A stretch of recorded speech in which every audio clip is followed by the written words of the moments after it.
Bismillahirrahmanirrahim. Alhamdulillahi rabbil alamin. Wassalatu wassalamu ala Rasulillah nabiyyina Muhammadin wa ala alihi wa ashabihi ajma'in. Qala Allah Ta'ala fi kitabihil aziz, allazina amanu wa hajaru wajahadu fi sabilillahi bi amwalihim wa anfusihim a'zamu darajatan 'inda Allah wa ulaika humul faizun. Orang-orang yang beriman dan berhijrah serta berjihad di jalan Allah dengan harta benda dan diri mereka adalah lebih tinggi darjatnya di sisi Allah, dan itulah orang-orang yang mendapat kemenangan. Surah At-Taubah ayat yang ke-20. Asyhadu an la ilaha illallah wahdahu la syarikalah wa asyhadu anna Muhammadan abduhu wa rasuluh. Wa nusalli wa nusallim ala hadzal nabiyil karim sayyidil mursalin wa ala alihi wa ashabihi ajma'in. Amma ba'du.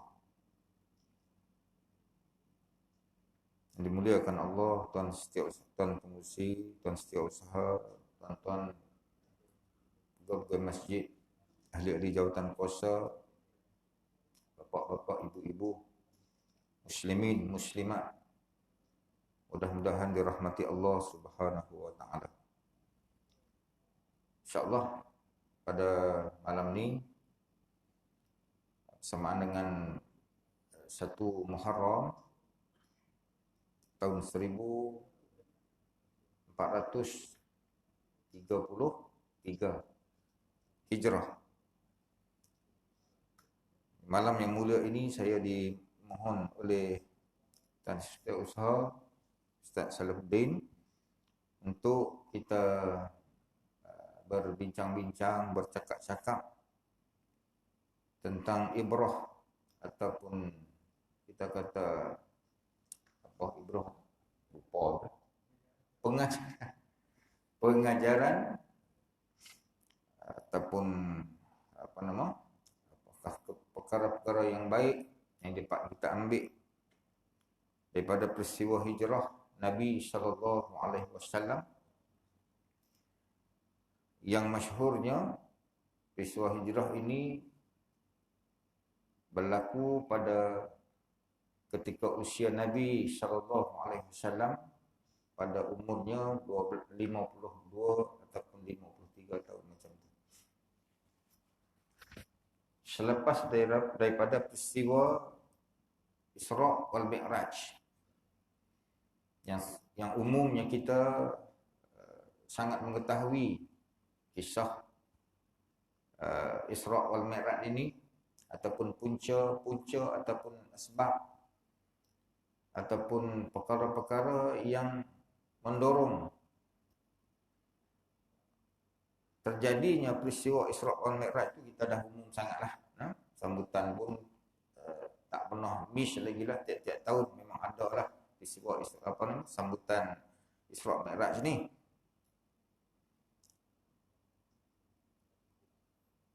Kemudian tak lama daripada berlakunya peristiwa Isra' Mi'raj itu, maka terjadilah peristiwa yang juga dianggap sebagai satu perkara besar dalam tamadun Islam kita ni, iaitu penghijrahan.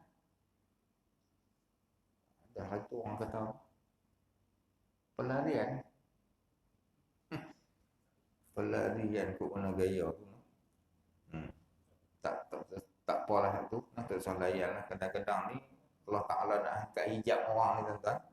Kan? Nak angkat hijab seorang-seorang ni, memang macam tu lah. Allah Ta'ala bagi bercakap ni dalam keadaan kalau bahasa kita ni kita kata apa? tak tapih lah kan. Tak ada tapisan lah. Cakap ikut dan ikut tu. Fisirah hijrah Nabi SAW yang kita tahu dah cerita hijrah ni pun, kalau umur kita 50, daripada umur balik kita ataupun kita dah mula start mai ke masjid ni, katalah umur 15, umur 16 kita dah start berulang alik masjid, sampai ke hari ni tak kurang lebih daripada 30 kali dah sambutan Isra, sambutan hijrah ni, ma'al hijrah ni. Sama dengan sambutan-sambutan hari kebangsaan Islam yang lain lah. Sambut tak kira lah kan. Kalau musim dulu ni tak ada Covid kan. Sebelum Covid ni sambutan hari besar macam ni ke, syok lah kan, sakat lah. Pasal ada makan. Lepas ni je kan. Tak apa tuan-tuan, tak ada masalah apa. Makan sebab apa? Zaman Nabi macam tu. Zaman Nabi jadi insiden pengajian yang ada makan di zaman Nabi jadi. Satu hari mai satu kumpulan jin Islam lah, mai dekat Nabi, tanya, ya Rasulullah, malam ni free tak? Nabi kata, ada? Free? Boleh tak kami mai mengaji dengan Rasulullah? Jin nak main mengaji dengan Nabi. Baik sikit pada orang. Orang tak mau mengaji pula, jin nak mengaji. Kemudian habislah mengaji, nak baliklah. Lepas habis mengaji nak balik. Ketua jin tu tanya dekat Nabi, ya Rasulullah, tak ada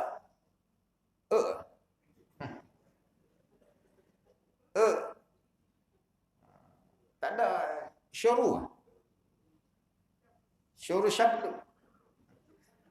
Tak lah, dia tak kata begitu lah. Dia kata bahasa Arab dia lah kan.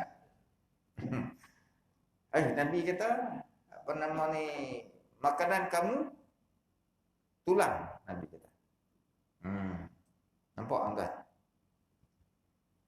Jadi kalau kita pun asal buat majlis ya, duduk mesyuarat makan, lebih kurang macam jin lah. Lebih kurang lah kan. Tahu ni? Kalau mesyuarat nak buat hari besar-besar ni tuan-tuan, nombor 1 agenda dia apa? Tak lagi.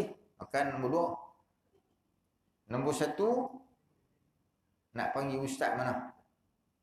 Okey, nak panggil ustaz mana? Sudah barang pastilah bila kuliah-kuliah ataupun ceramah-ceramah jenis hari besar ni, hari besar orang Islam ni, dia tak mainlah panggil ustaz-ustaz hak dalam kampung ni.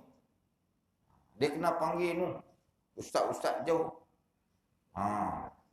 Surat nak panggil ustaz mana? Ada satu orang angkat tangan. Kita panggil Ustaz Syamsuri macam.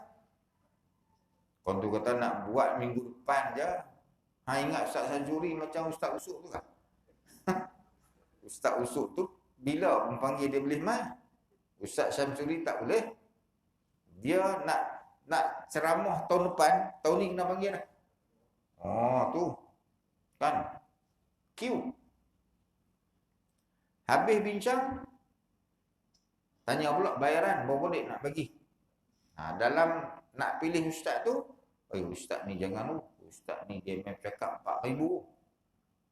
Sejam tu dia tiba 4,000.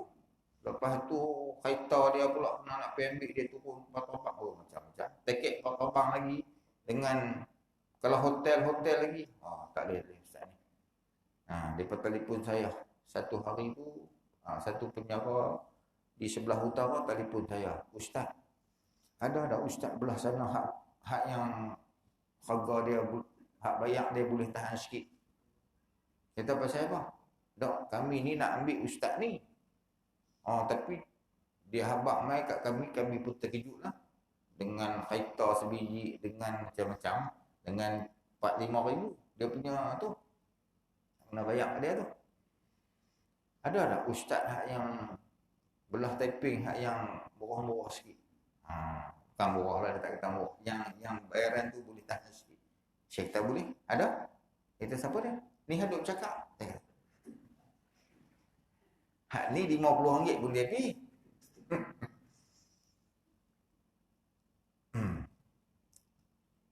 Lepas pada habis bincang penceramah, barulah bincang. Yang perkara kedua, nak makan apa? Sudah barang pastilah majlis besar-besar ni, dia tak boleh lari daripada nasi minyak ke, nasi tomato lah. Tu. Tak apa tuan-tuan, tak ada masalah. Sebab zaman Nabi pun dah jadi dah. Nah, benda macam tu.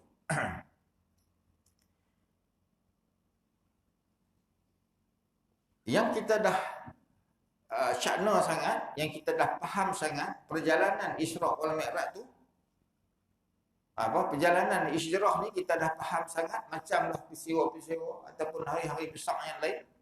Isra' Mi'raj tu umpamanya faham dah pasal apa jadi macam tu.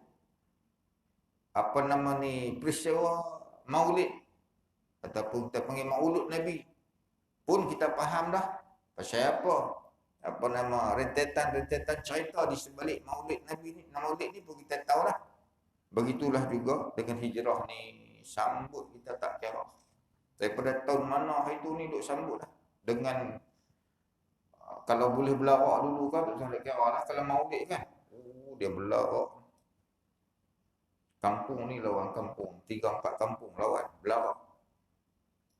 Tak kira lah kan. Yang pakai tenggolok pun ada. Yang bawa kerih pun ada. Pakai tenggolok, bawa kerih. Yang tak tahu. Sambutan. Nah, bagus. Kalau tak ada lah. Sambutan jenis berkumpul ramai macam tu tak ada. Cuma macam pengajian ni, tak apalah. Boleh duduk jarak-jarak sikit. Cuma bagi kelas kuliah mengaji ni, kuliah apa ataupun mengaji ceramah ke apa ni, tuan-tuan tak usah risau. Memang SOP ni daripada puluhan tahun itu sampai hari ni sama aja. Semayang tu mungkin pelik lah pasal tak pernah bayar jarang-jarang lagu tu. Tapi mengaji ni memang daripada dulu, kini dan selamanya SOP dia memang jarang. Tiang ni satu orang, tiang daripada dulu sampai hari ni tak ada masalah. Kan. Baik. Jadi sama ajalah akan jalan cerita yang dibawa oleh Tok Guru kita ni, menceritakan akan hari-hari kebesaran Islam ni. Begitu jugalah dengan sambutan kita pada malam ni. Saya pun nak berbicaralah tentang benda yang agak sama dengan Tok Guru yang lepas-lepas. Kalau dah dengar selalu ni, Ustaz tak apalah. Jadikanlah dia sebagai ulang kaji, dan sudah barang pastilah duduknya kita pada malam ni bukan duduk yang saja-saja, duduk yang sia-sia. Sehingga akan kata ulama, duduk dalam kuliah pengajian ni, kalau tak niat pahala kita ni pergi kat mak ayah pun, automatik pahala kita akan tolak pergi kat arwah mak ayah kita hak yang dah lama mati, baru mati. Tak usah risau. Tak perlu niat pun nak serah, nak sampaikan pahala kita duduk dengar kuliah ni kepada arwah mak ayah kita, tak payah niat, automatik sampai. Tapi kata ulama, kalau yang kita nak minta sampaikan tu sepupu papat kita, adik-beradik kita, maka kita kena niat juga sampaikanlah pahala ni kepada abang ipar aku, kak ipar yang sudah meninggal dunia. Sebut nama dia kalau boleh. Hijrah ni, bagaimana tuan-tuan yang sedia maklum, asal daripada perkataan hajara. Asal perkataan hajara, yakni yang bermaksud apa? Yang bermaksud memutuskan hubungan. Hajar ni maksud apa? Maksud putus hubungan. Ataupun bolehlah disinonimkan dengan perpindahan ataupun pindah.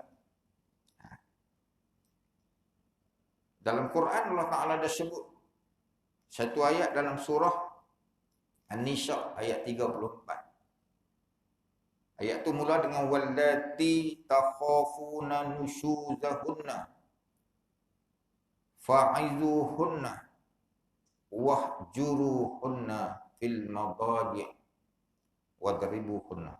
Sambung ayat. Allah Ta'ala kata apa? Allah Ta'ala sebut wallati takhafuna nusyuzahunna. Maka apabila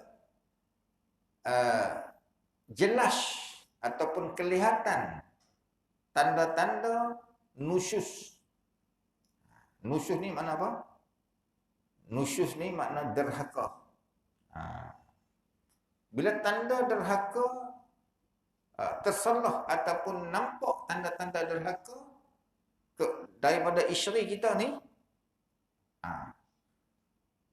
maka ajarlah dia.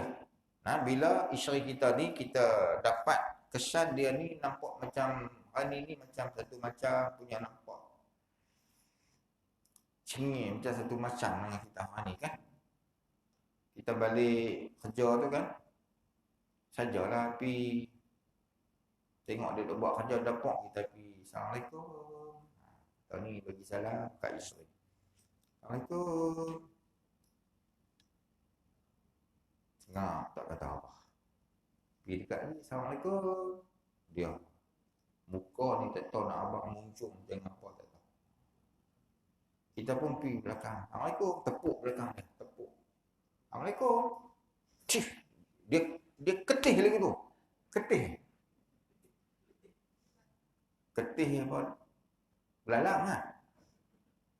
Dia buat begitu. Don't touch me. Dia kata. Ui. Cakap orang putih pula. Hai, kita kata apa ni? Maaf ni. Makan apa? Makan cabai Melaka lebih pun. Kan? Apa tu? Maknanya dia derhaka. Terbit tanda-tanda derhaka tu. Balik kuliah lagi kan, pergi pelan-pelan, masuk bilik, tutup pintu. Assalamualaikum. Assalamualaikum. Kok itu? Masuk. Boleh masuk. Kopi jantan dua ni dah. 2 paket dah. Boleh masuk. Boleh timpang tudung sebelah. Minta benaran nak tidur. Elok nak duduk ya pi tidur tak lain dia kata melompat.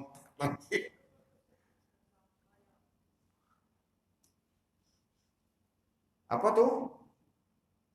Zahir tanda nusyus perempuan kat suami dia.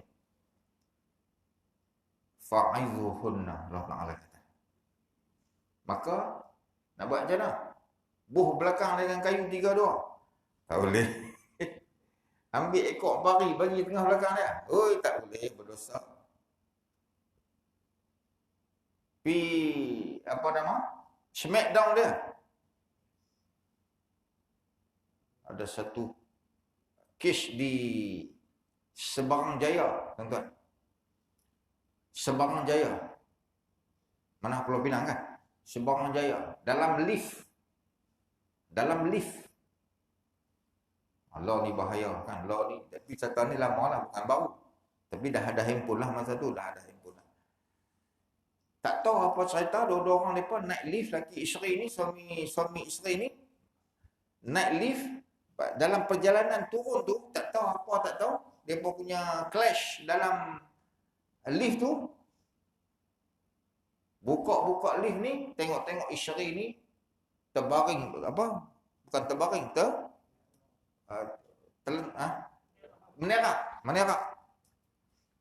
Paralyzed isteri ni.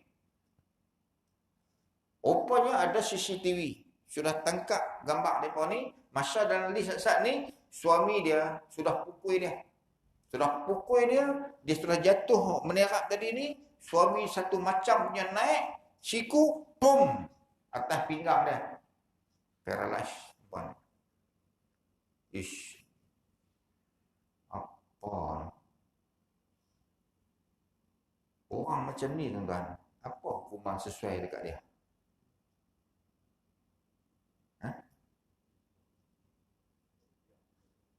Tentu tu nak terus dia abang. Tak payah. Jatuh hukum dia 4 minggu kena main Masjid As-Saudah ni. Lepas sembahyang dia kena piduk kat pintu tu. Sambil tunduk kepala lagu tu. Tuan-tuan hak keluar ni, pegang sekeh ni kuat-kuat, tiap-tiap orang, kum bagi kepala dia. Ada 200 orang Ustaz. Bayang masjid. Jumaat lah, main Jumaat. Ada 200 orang. 200 orang, maknanya sebelah ni satu, seorang 2 kali sekeh, kalau 200 orang, 400 kali sekeh jadi guna kepala dia. Ni reban kepala. Ni, orang hak jenis macam ni mau ajak lagu tu. Islam tak pernah ajak orang lelaki-lelaki pukul isteri sampai lagu tu. Wadribuhunna, kata Allah Ta'ala. Nabi kata, wadribuhunna ghaira darban al-mubarak. Pukul bukan pukul nak bunuh dia. Dibenarkan orang lelaki pukul isteri, tapi bukan pukul nak bunuh dia. Pukul untuk tahdid dia. Untuk bagi dia terkejut saja. Tengah dia makan buah derayan ni, musim derayan ni. Tengah dia makan derayan, bagi tengah belakang dia sudah berdebu. Tetap pelantin kulit derayan. Kulit derayan pula. Biji derayan. Ui, dia kata abang pukul saya. Pukul. Hendak lagi. Tunjuk tangan dia. Kan? Oh, ayah saya tak pernah pukul saya. Mak saya tak pernah pukul saya. Pasal mak hang tepak hang tak biasa pukul hang. Tu aku pukul hang kan ni. Hang melampau. Kata dekat dia.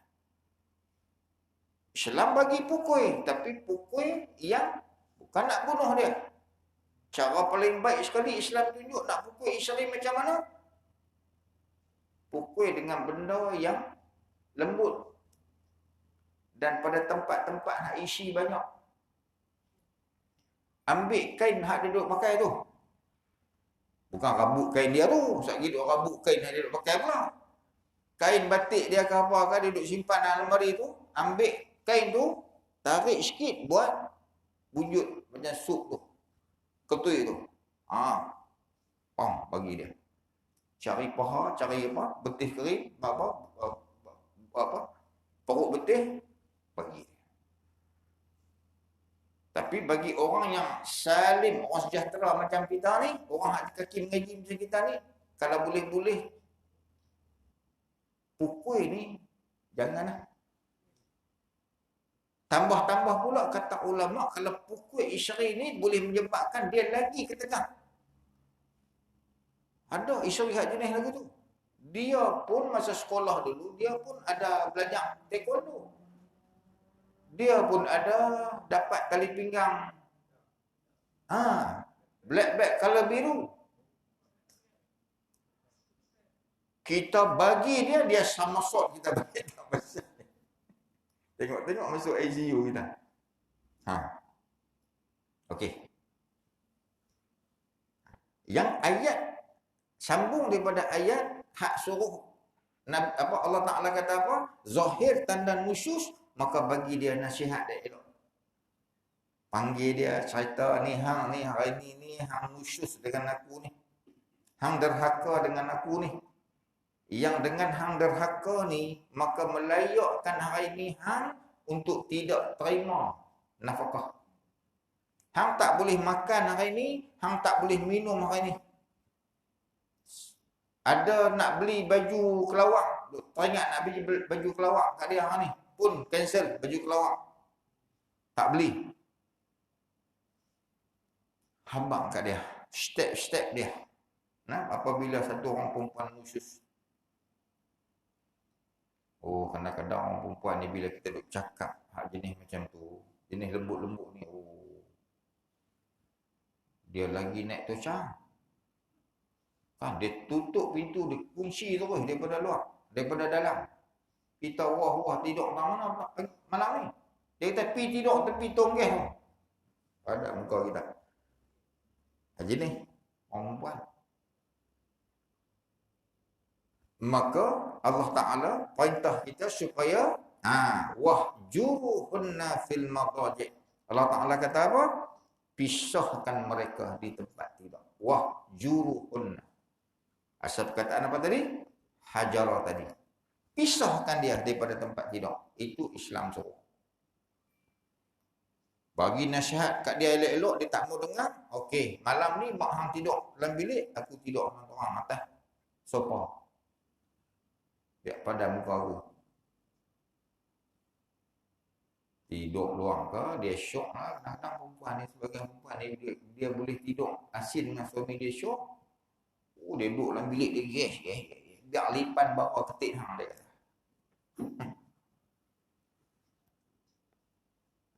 Kita pun dengar lipan bawah, lompat bangkit tidur dalam bilik. Pasal apa tu?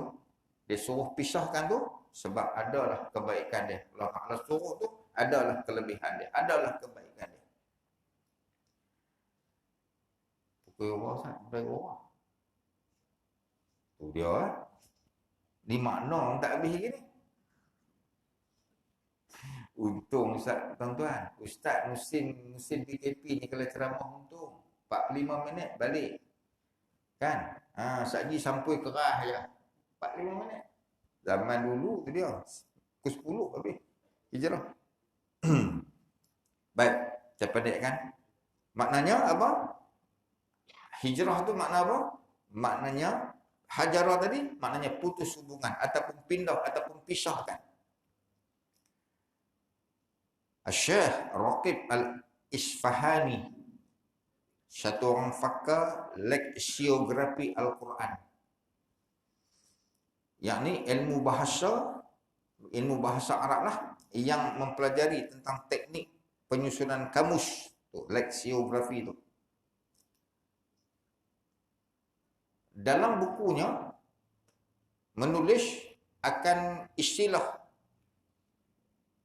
bagi kata hijrah, kata dia merujuk kepada 3 pengertian. Yang dikatakan hijrah ni, kata Raqib Al-Isfahani, dia merujuk kepada 3 pengertian.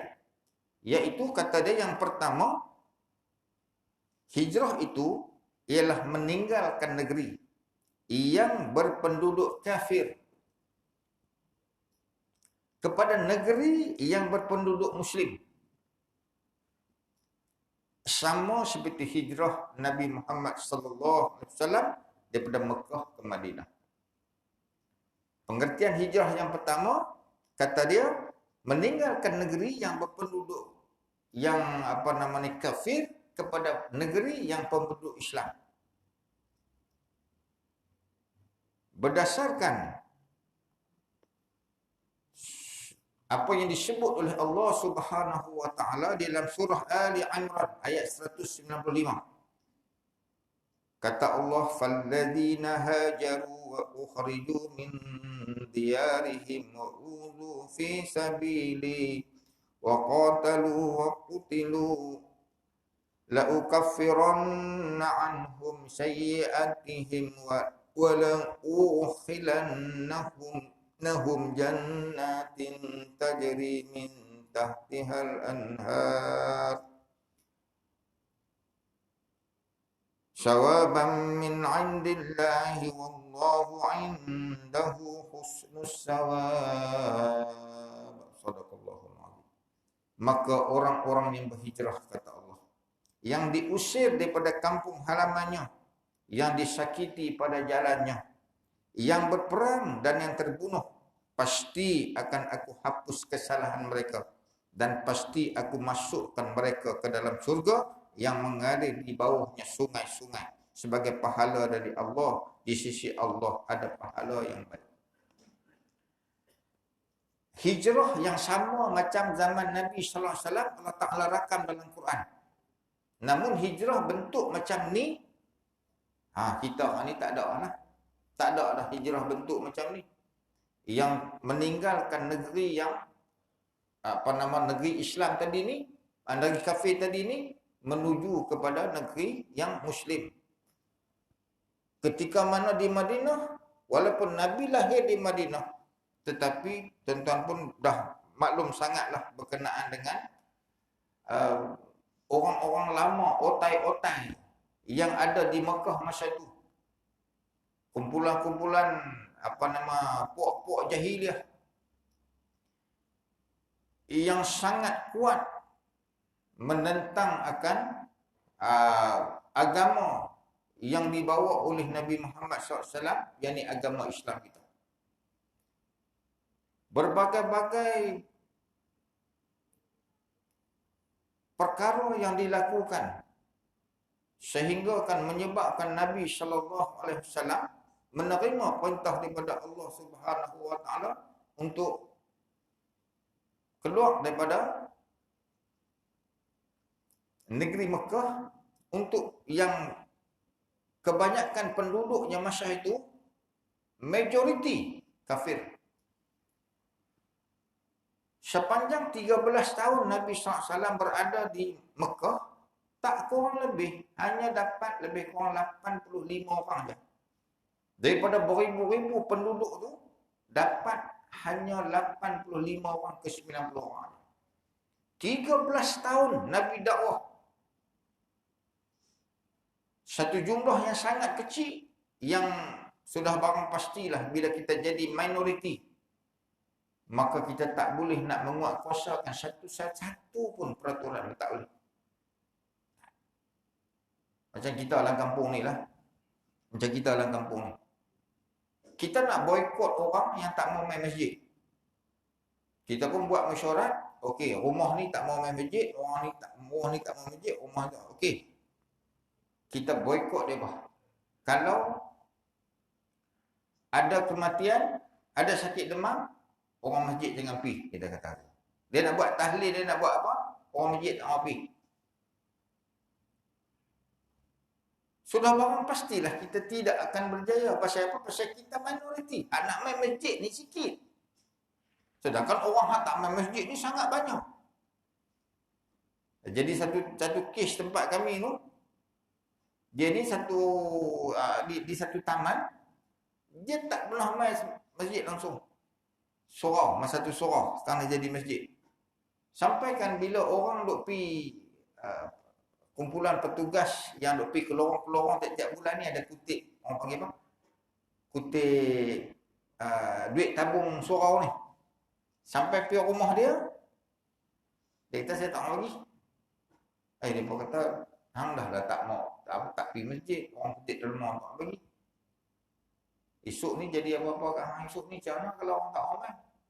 Dia kata kalau jadi apa-apa esok kat aku, sakit mati ke, aku buat nasi arak bagi banyak sikit, bagi 50 untuk imam, sampai satu surau, satu masjid. Ui, tuan-tuan. Orang yang tak main surau, tak main masjid ni, dia boleh kata lagu tu. Dan memang pun jadi macam tu. Bila jadi satu kes dekat dia, mak sakit ke mana tak tahu, dia buat nasi arak. Dia bagi kat Tok Imam RM50. Berderu penuh lah rumah dia.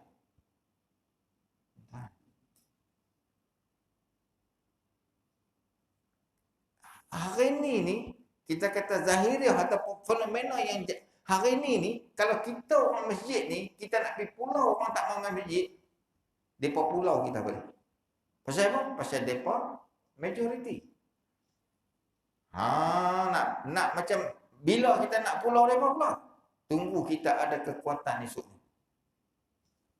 Nabi dalam keadaan minoriti tadi ni, Nabi pindah daripada Mekah, Nabi pindah pergi ke Madinah dengan wahyu Allah Subhanahu Wa Taala.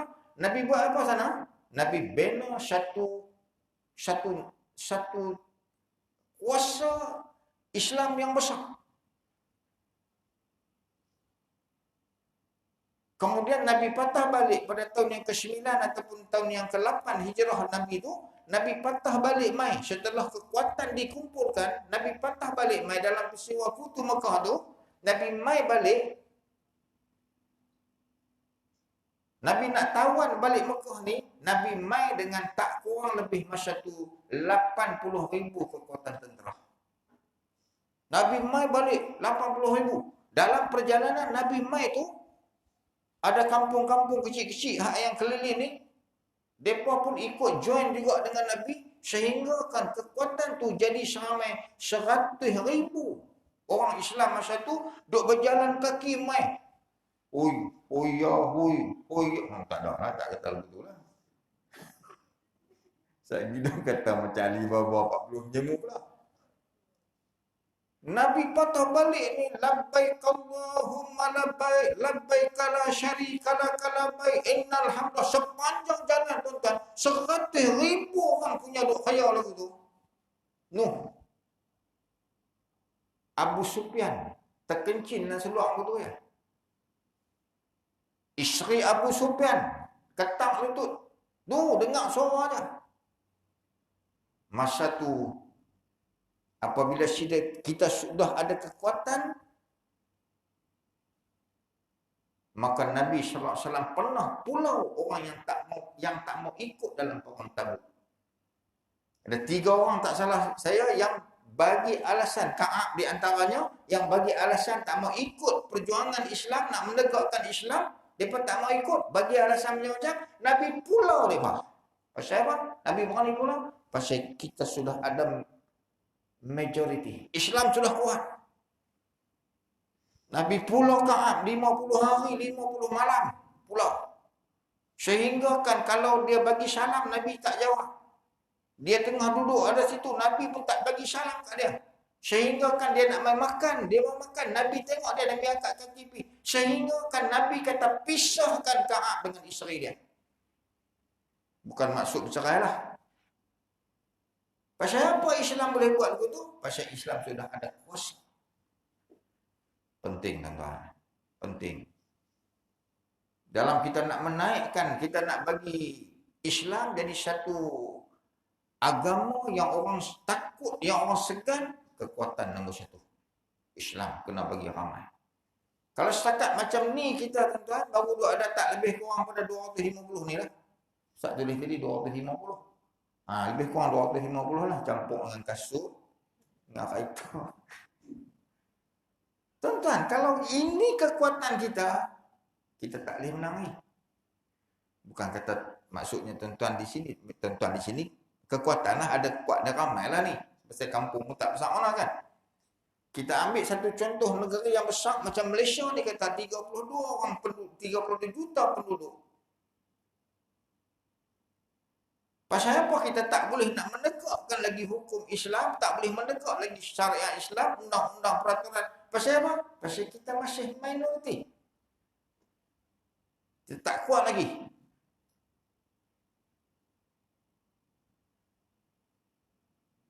Maka penting Allah Subhanahu wa taala arahkan Nabi Muhammad SAW keluar daripada negeri kafir tadi ini menuju kepada satu negeri untuk membina tamadun Islam, dan bukan keluar untuk kerana takut dah. Keluar untuk kerana apa?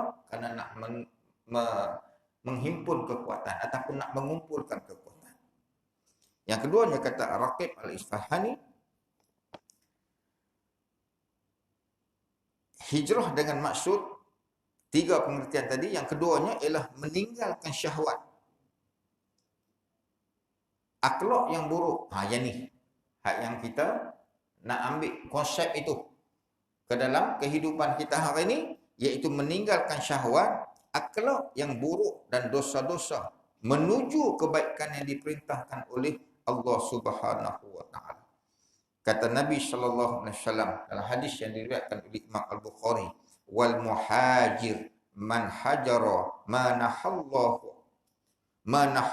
anhu.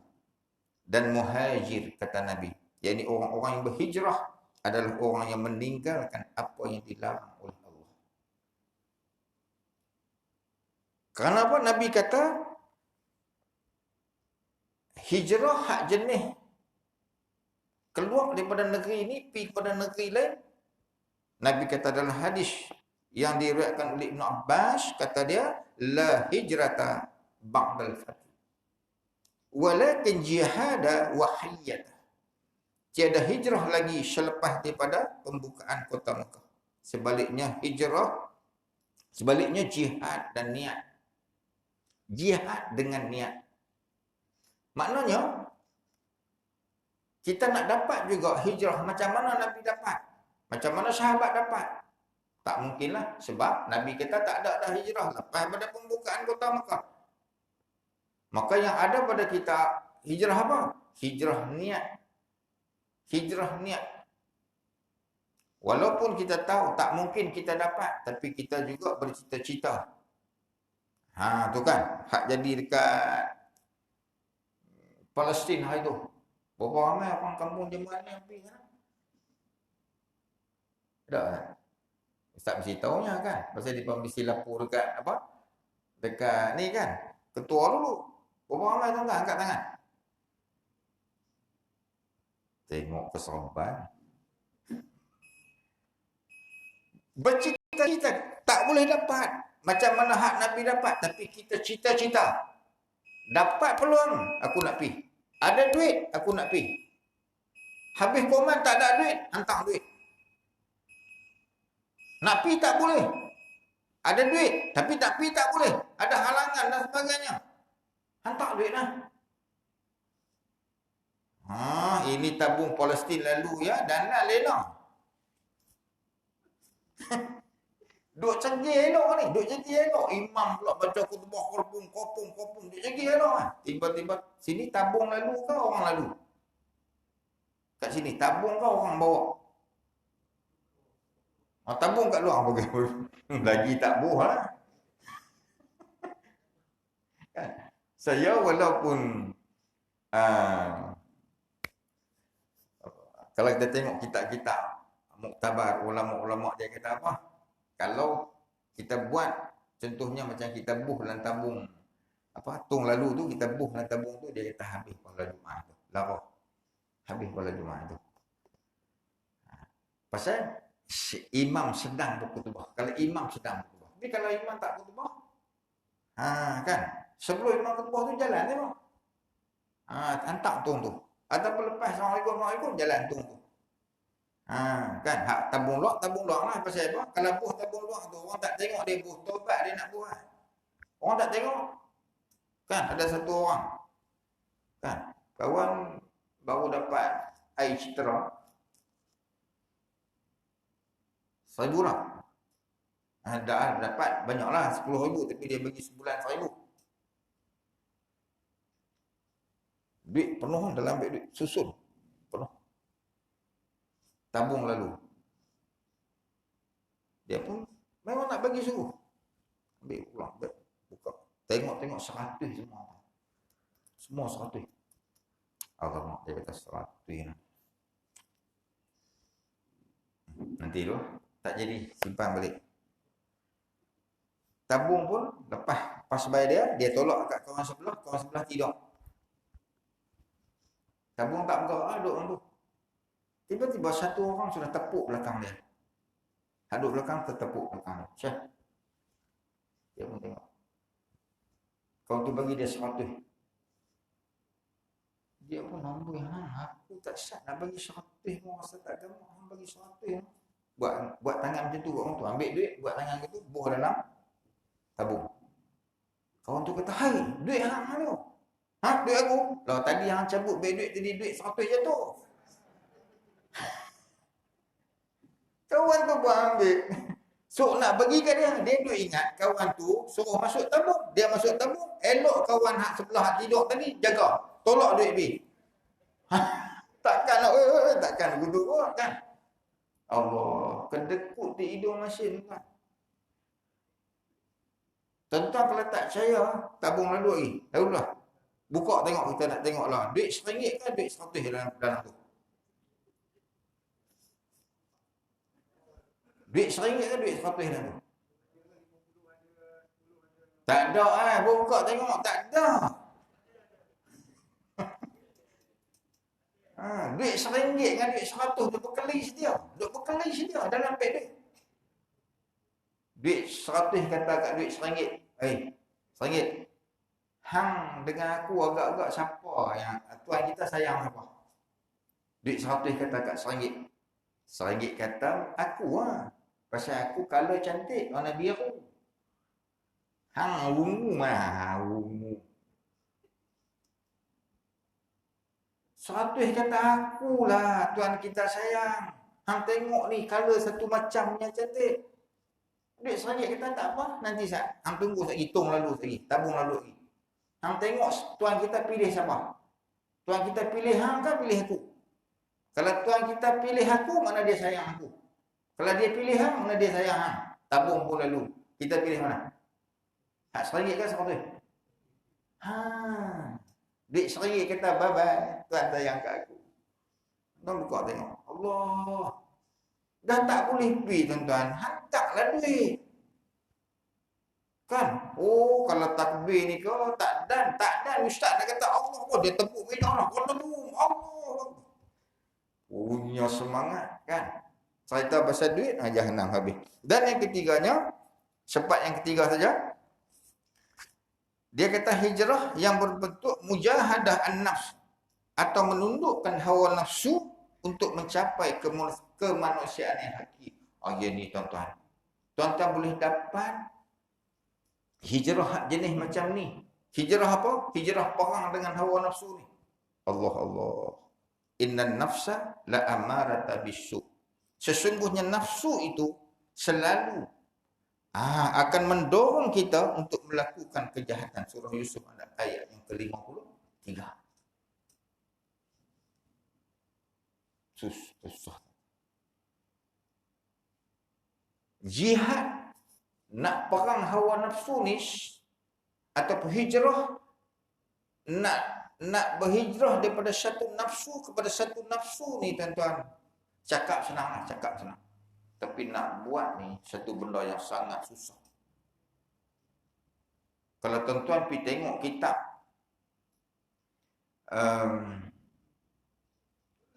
Imam Hujjatul Islam Abu Hamid Muhammad Ibnu Ahmad At-Tus Al-Ghazali rahimahullah ta'ala, lahir pada tahun 445, diwafat pada tahun 515. Dia senaraikan nafsu kita ni ada berapa peringkat? 7 ke 8 peringkat nafsu kita ni. Dia mula dengan nafsu apa? Nafsu hak paling tak guna ni, nafsu amarah. Ni Allah Ta'ala kata innan nafsa la ammaratan bis. Sungguhnya nafsu amarah ni. Yang ni tuan-tuan. Ni halu ada depan kita ni. Allah, tengok kelebihan ni, tengok kelebihan di rumah lah.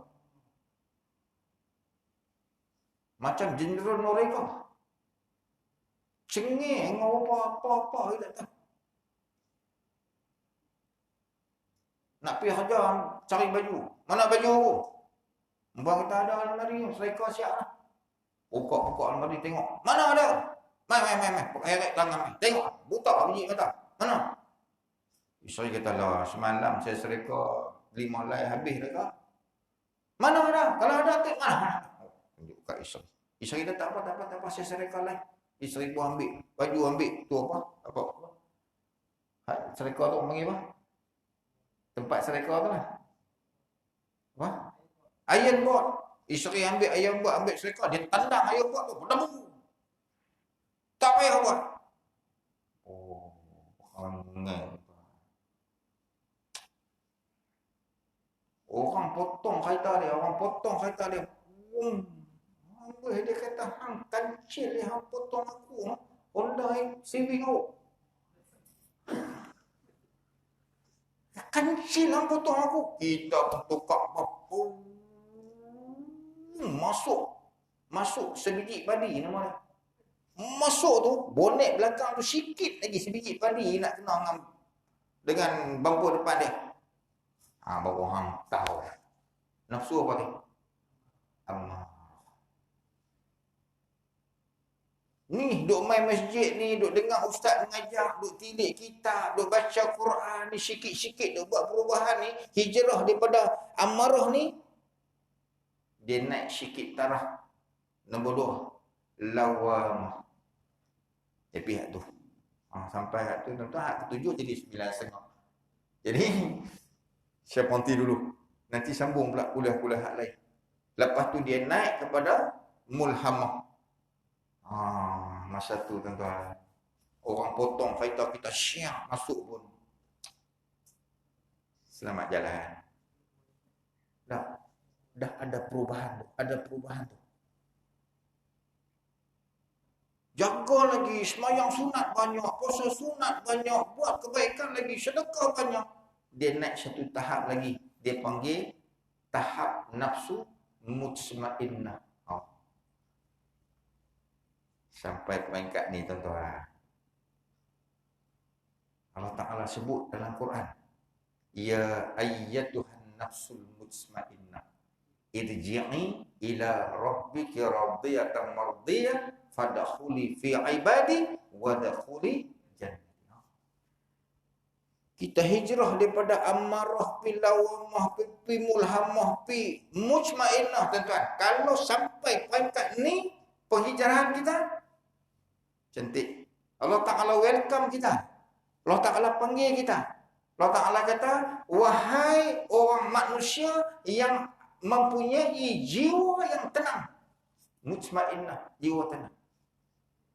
Irji'i ila rabbiki radiyatan. Allah Ta'ala kata, mai dekat aku. Dalam keadaan aku redha dekat hang, hang redha dekat aku. Allah Ta'ala kata, pi masuk dalam syurga aku. Ya, tapi nak boleh hijrah daripada amarah tadi ni, nak pi mutmainnah, tuan-tuan, bukan satu benda senang. Kalau orang tanya kita hang ni satu hari hang ni boleh selawat berapa kali? Dia kata lepas sembahyang 3 kali. Kira 3 kali. Boleh istighfar berapa kali? Boleh istighfar hang ni 15 kali lah lepas sembahyang, sallallahu 5 kali sembahyang, mana 15 kali. Tuan-tuan, jangan mimpi kita nak pi kepada tahap jiwa yang tenang tadi. Jenis-jenis zikir mau banyak, tuan-tuan. Sembahyang sunat mau banyak. Puasa sunat banyak. Sedekah banyak. Beramal dengan ilmu lagi. InsyaAllah.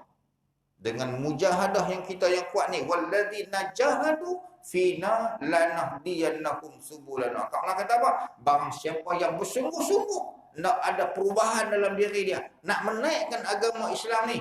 Nak bagi ada perubahan dalam diri dia. Allah Ta'ala kata, aku tolong. Allah Ta'ala bantu kita. Syarat apa? Syarat kena sabar banyak. Kena sabar banyak. Dan modal kena keluar sikit. Modal kena keluar sikit. Kan? Nak berubah daripada satu situasi pada satu situasi bukan ayat liok saja, kata. Bukan ayat liok saja. Ringgit pun, orang kata apa? Ringgit pun mau ada sikit. Kan, nak derma apa tadi, nak mengaji kena ada kitab. Ni duk mengajar nak dekat 2 tahun 3 tahun, kitab tak pernah nampak ada hari ni. Bukan orang ni lah, bukan orang sini, orang masjid lain. Nak kena spend duit beli kitab, nak kena spend duit sehari nak bulan tabung, nak kena ada modal. Di antara dipanggil apa? Perkara-perkara yang akan membantu kita dalam menghijrahkan kita. Jadi saya rasa cukup setakat tu dulu. InsyaAllah tak sempat ada 5-6 muka ni, baru 1 muka. Maknanya tahun depan yang ma'ahjirah pun Ustaz panggil lagi 5 tahun yang ma'ahjirah baru habis satu nota saya ni. Wallahu a'lam bishawab. A'udzu billahi minasyaitonir rajim. Bismillahirrahmanirrahim. Alhamdulillahirabbil alamin. Wassalatu wassalamu ala rasulillah nabiyina Muhammadin wa ala alihi wa ashabihi ajma'in. Subhanakallah wa bihamdika asyhadu an la ilaha illa anta astaghfiruka wa atubu ilaik. Wa sallallahu ala sayyidina Muhammadin wa ala alihi wa ashabihi ajma'in. Walhamdulillahi rabbil alamin. Saya mohon maaf yang terkasar bahasa. Assalamualaikum warahmatullahi wabarakatuh.